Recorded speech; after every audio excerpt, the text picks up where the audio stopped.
ነዳጅ ጠፍቶ መኪና ተኮልኩሎላል ተሰልፉ ይኸውልህ ከዚህ የተነሳ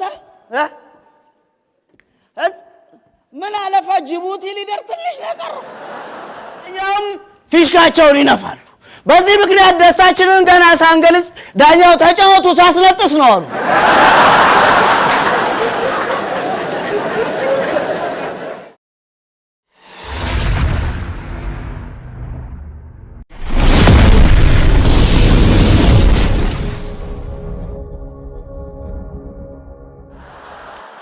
ነዳጅ ጠፍቶ መኪና ተኮልኩሎላል ተሰልፉ ይኸውልህ ከዚህ የተነሳ ምን አለፋ ጅቡቲ ሊደርስ ትንሽ ነገር ተሰልፎ እየጠበቀልን ነው ጣት የጀመረ ነው ቦቴ መኪና አይመጣም ሰው ሁሉ ጎሽ ገላገለን ከሰልፍ ልንቀዳ ነው ብሎ ሲጠብቅ ቦቴ መኪና ሁሉንም አልፎ ኋላ ተሰለፈላል ሊቀዳ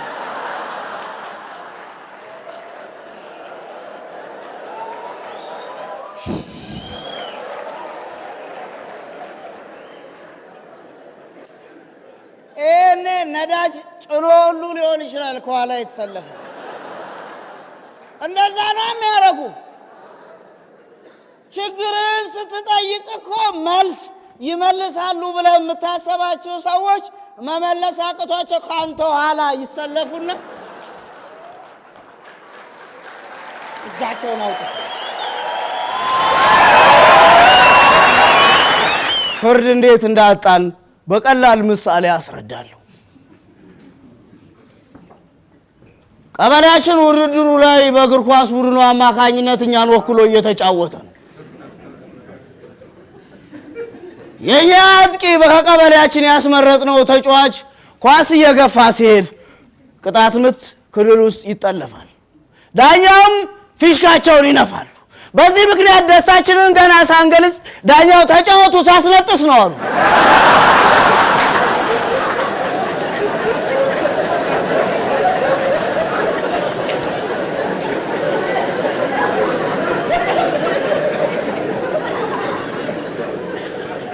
የሁል ጊዜ ችግራችን ፍጹም ቅጣት ምት ክልል ውስጥ ስንደርስ ነው ደና ባዙሪቱ ተማምነን ሄደን የሚጥለን በዳኞች ፊሽካ ምክንያት የሚገርመው የኛ ዳኞች ሁሉ ጊዜ የሚያስነጥሱት ክልል ላይ ነው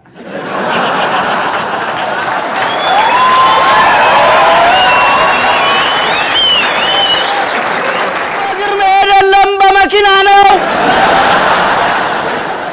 እንኳን ለቀስተኛውና መርዶን የሚለፍፉሉ የደራችን ጋሽ ጥሩምቤ ባቅማቸው ያሎት ቀሪ ሂሳብ ሊታይ ግድ ይሏል እንደኔ አይነት መናጢዳ ሲሞት በማይሰማ ድምጽ ድርተኛ ሞቷል እያሉ በኪሎሜትሮች ያወሩላል ባለጊዜና ባለጸጋ ሲሞት በየስንዝራቸው ድምጻቸውን ከፍ አድርገው መርዶም ሌላ ነው ቀብሩም ሌላ ነው በእግር መሄድ የለም በመኪና ነው ቀስቀሳቸውን ያጧጡፍላል እኔ ነግራችኋለሁ የሳቃችሁ ድምጽ ሐዘናችሁን አይደብቅም ብያችኋለሁ በትልልቅ ድንኳኖች ውስጥ ፍታትም መፈታትም የለም ይሄንን ባጭር ምሳሌ ያሳያለሁ አንድ ሰው ኑሮ መግፋቱ በጣም ይከብደውና ምን ማድረግ አለብኝ ሲል የሰፈሩን ሰዎች በአግባቡ ያውቃቸዋል እዚህ ታይ ሰፈር ካለው ወዳጁ ጋር ይነጋገርና ከበሮ ይዞ መጋረጃ ጋርደው ያ ሰውዬ ሲል የሰፈሩ ሰው በሙሉ አረጎ በዚህ ሰፈር አቂና ትልቅ ሰው መጥቷል እያለ ማጉደፍ ጀመረ ሳይታመም ሊታከም የሚያውቀው ሊጠይቅ ሳይቸግረው ሊለምን ስጦታው ማሽጎርጎር ጀመረ አዋቂ ሰው መጥቷል እዚህ ቤት ብሎ በቀላሉ መካከለኛ ገቢ ካለው ሰው ተርታ ተመደበ ይሄን ጉዳይ አንድ አባት አይተው ለአዝማሪ ግጥም ሰጡ አጀብ ያውቃል ይያልክ እየገባህ ታጀባሉ ባል በረንዳ ላይ ተከዝ ብሎ ቁጭ ወላል ሚስት መጣች ውዴ ምን ነው ዲባ ሐሳብ ጭልጥ ብለ የተከዝከው አለችው ባል አይ የአያከሌ ጉድ እኮ ገርሞኝ ነው ቤተ ክርስቲያን የተናዘዘው ነገር እኮ በጣም የሚገርም ነው አለ ምን ብሎ ተናዘዘ ደግሞ ስትለው ሰው በተሰበሰበበት ድምጹን ጮክ አድርጎ አውደ ምህረት ላይ የውሉት እኔ እዚህ ሰፈር ውስጥ ከሚገኙ ባለትዳር ሴቶች ጋር በሙሉ ተኝቻለሁ ከአንድ ሴት በቀር እሷም ዝሙት ኃጢአት ነው ሁለታችንንም ሲኦል ያስገባናል ስትለኝ ደንግጬ ነው እና እኔ ኃጢአተኛ ነኝ ይቅር ይበሉኝ አባቴ ይቅር ይበሉኝ ብሎ እግራቸው ስር ድፍት ብሎ ያለቅስ መሰለሽ አላት ይሄ ነው ያስገረመኝ ሲላት ሚስት እውነት ነው ያስገርማል ግን ምን አስተከዛ አንተ አለችው አይ መተከዝ እንኳን አይደለም ውዴ እንደው እቺ አንድ ሴት ማን ትሆን ብዬ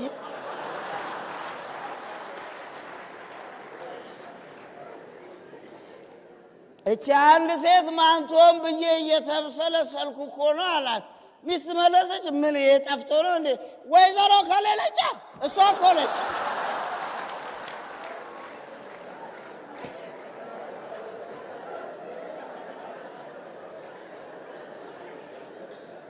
እሷ አረለሽ ከዓመት ዓመት ከገሌ ገዳም ከከሌ ገዳም እያለች ሃይማኖቷን ጠብቃ ቆየችው እኮ እሷ ነች ከሷ ውጭ ማን ይሆናል አለች ባልናቴ በረጅሙ ተንፍሶ ውዴ ከአንድ ሰው በቀር እኮ ነው ያልኩሽ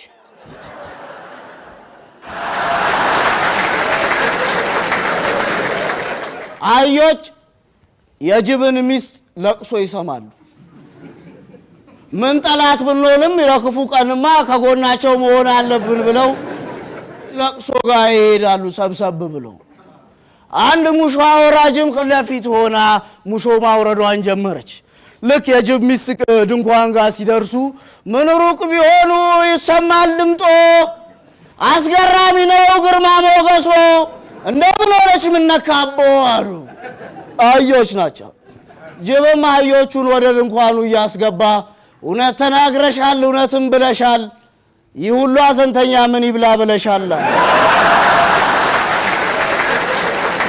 አንድ ገበሬ ዝናብ ሲዘንብ ዝናቡን አልፍ ዘንዳ ለምን ጥላ አልጠለልም ብሎ ወደ አንድ ዛፍ ጋር ሲሄድ የሆነ ቤተ እምነት ያያል ከአውደ ምሕረት ላይ ሰው ያስተምራሉ የሰናፍጭ ቅንጣት ያህል እምነት ቢኖራቸው ተራራ ይሄዳል ሲባል ገበሬው ደነገጠ ሰናፍጭ እችን መታክ የዚህ ያህል ደካማ አዘነ ለዚህ ካፊያ ነው እኔ ዛፍ የተጠለልኩት ብሎ ሄደ ይሞላል ያለው ወንዝ ሞልቶ ጠበቀው ግን ዝም ብሎ ተሻገረው ምንም አልሆነም ገረመው ለሚስቱ ሄዶ ነገራት ዛሬ ያየሁት የሰማሁት ጉድ እንዲህ ብለው እኮ ሰውዬ ወንዙ ሞልቶ ተሻገሩ እኚህን ሰውዬ ምሳ ጋብዝልኝ ቤት ያለች ሚስት ተመልሶ በዛው በሞላ ወንዝ መጣላ ምንም ሳይሆን ተሻገረ ሲወጣ ሰውዬው አስተምረው ሲጨርሱ አገኛቸው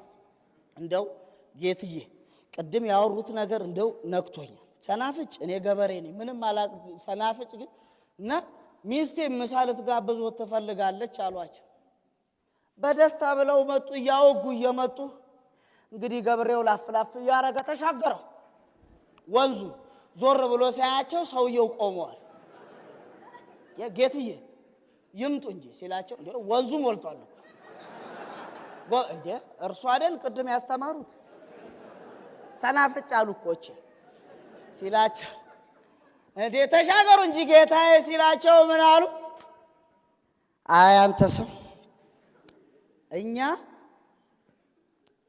እናሻግራለን እንጂ አንሻገር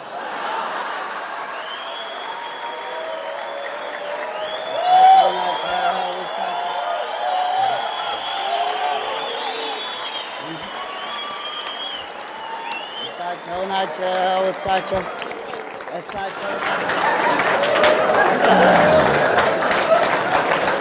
ማማለጠሽ በጠጅ ቤት ውስጥ ተሰበሰበንና አንድ ቀን በአጋጣሚ አንድ ሎተሪ አዟሪ መጥቶ በመሃላችን ይዞራል እንቁጣጣሽ ሎተሪ እያለ ሲዞር መንፈስሻ ብድግ አለቻ።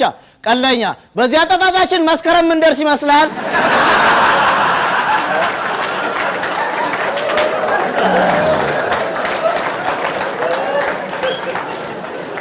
ባልፈጣን ሎተሪ አምጣልኝ አለች። ነፃነት እህታችን ምክራችንን ሰምታ እግዚአብሔር ያክብርልን እሙዬ ኢትዮጵያ ብላ በአዲስ ስራዋ መጣለች። እንደሚከተለው አድምጡት። እንግዲህ እሙዬ ኢትዮጵያን ይመርልሽ ሰብሎን አውደማው ጎተራ። ማን ነው ዶክተር? ግራ ገባን እኮ። አንቺ ነሽ ባልሽ? እኔ ነኝ ዶክተር። ኦኬ ፍቅረ ሲዝምን ታውቂዋለሽ? አውቀዋለሁ፣ ግን ልንገር፣ እኔ ኒውትሪሽን ላይ ነው ዳይት መጀመር። ሰውነታቸውን ኪሎ መቀነስ የሚፈልጉ ሰዎች ኒውትሪሽን ሴንተር አለኝ። እሱ እዛ መጥተው መመዝገብ ይችላሉ። ኢትዮጵያ አታስቂ በእናትህ። ኢትዮጵያ ውስጥ ጆሮዬ ነው። እስኪ ጎል አድርገሽ ንገረኝ። ኒውትሪሽን ነው ያልሽ? አዎ። ምን በጣም ብዙ ኢትዮጵያ ውስጥ ነው የኒውትሪሽን ዶክተር የተፈጠረው? አይ ኒውትሪሽኒስት አይደለም። ወደ አሜሪካ ነኝ። ቴክሳስ በተለይ ግንብ ነው የሚያክለው ህዝቡ። ኢትዮጵያ ደግሞ የትኛውን ምግብ አግኝቶ ነው ኒውትሪሽን አሁን ዶክተር ያስፈልገው? የፉጨት መምህር መስሏል። አሁን ጾም ገብቶለታል። ደግሞ አሁን የሚጾም ባይዘው ቢኖረው አይጾም ስለሌለው ነው። ስጋ መብላት ስለማይችል እንቁላል ስለሌለ ቅቤ ስለሌለ እንጂ እግዚአብሔርን አስቦ ይቆማው መዳን ምናምን ይሄ ኦርቶዶክስ አምቲ ውሸት ነው። ቢመቸው እንደ አሜሪካ ህዝብ መቀጥቀጥ አይቀርም ኢትዮጵያ። እና አንቺ አሁን የትኛውን ህዝብ ነው ለኒውትሪሽን የምታስተው ኒውትሪሽን የሚያስፈልገው ብለሽ? አይ ጤና በወፍረት ምክንያት ጤናቸውን ያጡ ሰውነታቸው ምግብ የለም ኢትዮጵያ ውስጥ። ምግብ ሲኖር እኮ ነው ሰውነት የሚጨምረው። ኦቨር ዌት የሚመጣው ነው። አልስማማበት። ትክክል ነው። አሁን ባልከው ላይ አንድ ነገር እምለው እንደው ለገርሞኛል። ኢትዮጵያ ውስጥ የትኛው ምግብ ተበልቶ ነው የኒውትሪሽን ዶክተር ደግሞ ክሊኒክ የተከፈተለት ነው? እስቲ ቀጥል። ለማንኛውም ምን ሆነ ነው? ምን ሆነሽ ነው? ዝም በል ደግሞ ታወራለህ። እሱን ጠይቀው። ምን ብላት ነው? ባለፈው እኮ ሩም ስገባ አይደል? ሩም ገብታችሁ ስወጡ ቸከስ ጋር ያንን ነገርኩት። አንቺ አመንሽው? የምርሽ ነው? ዝም በል። እሱ አይዋሽም፣ ልጅ ነው። ኧረ እኔ ከዚህ ጋር ሩም ገብቼ አላውቅም። ከመጡም ቤት ነው። በስመ አብ ወልድ። እኔ እኮ ቀልዴን ነበር። ምን አይነት ቅሌታም ነው ሲያስጠላ። በጣም ቆየች እኮ ሚስት አመጣም እንዴ? ከስራ ታረፍዳለች እኮ። አንተ ሴቶቹ ግን እንዴት ነው የሚያምሩት በእናትህ። እኔ ግን ቸኩዬ የምታስጠላ ሚስት እኮ ነው ያገባሁት ታውቃለህ?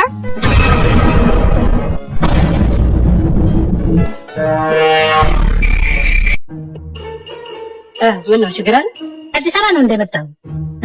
አዎ ከአዲስ አበባ ጓዛ በዘሳ ይሄ ሁሉ ዕቃ ምንድን ነው ይሄ? ይመለከታል ይመለከታል። ታካብዳለህ እንደ የሸርብ ዕቃ ምን ያልከው? ላ ምን ያልከው? ምን አልክ? ምን አልክ? ሚስኪያ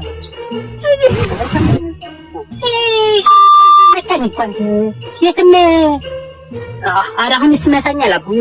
ኢትዮጵያ ብረታ ብረት ኮርፖሬሽን ለፖሊስ የሚሆን ዱላ ማምረት መጀመሩ ተነገረ። በፊት በከፍተኛ ወጪ ወደ ሀገር ውስጥ ይገባ የነበረው ዱላ በሀገር ልጆች መመረት መቻሉ ህብረተሰቡን ሰፋ ባለ መልኩ ለመቀጥቀጥ የሚያስችል ነው ተብሏል። በፊት ላይ የነበረው ዱላ ተጠርጣሪው ጀርባ ላይ በቶሎ የሚያልቅ ሲሆን አሁን ግን የሚመረተው የፖሊስ ዱላ ግን መንግስት ቢቀያየር እንኳን ከቀጣዩ መንግስት ጋር የዱላ ቅብብል ለማድረግ የሚያስችል ነው ተብሏል። በጣም አሪፍ ሀሳብ ነው። ከአውቶቡስ ወንበር ይልቅ የፓርላማ ወንበር በቀላሉ ይገኛል ሲሉ ቆሞ መሄድ የሰለቻቸው የትራንስፖርት ተጠቃሚዎች ተናገሩ። አውቶቡስ ውስጥ ወንበር ብታገኝም ትልቅ ሰው ከመጣ ትነሳለህ፣ ፓርላማ ውስጥ ግን እንዳትነሳ ትልቅ ሰው የለም።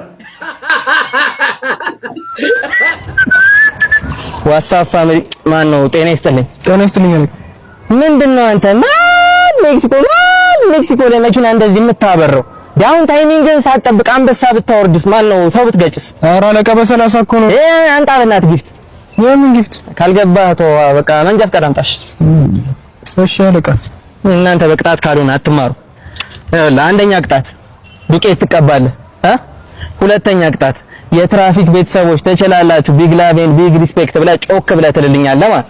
ሶስተኛ ቅጣት አሽከርክር ረጋ ብለህ የሚለውን ዘፈን ጮክ ብለህ ዘፍንኛል። እንዴ ምን እንደ ያለው መርጣ ተቀጣ አፍጥነው ዳይ። እሺ አሽከርክር ረጋ ብለህ አንተ ራስህ አትቸኩል፣ ያዝና ሂድ በቃ አልቀጣህም።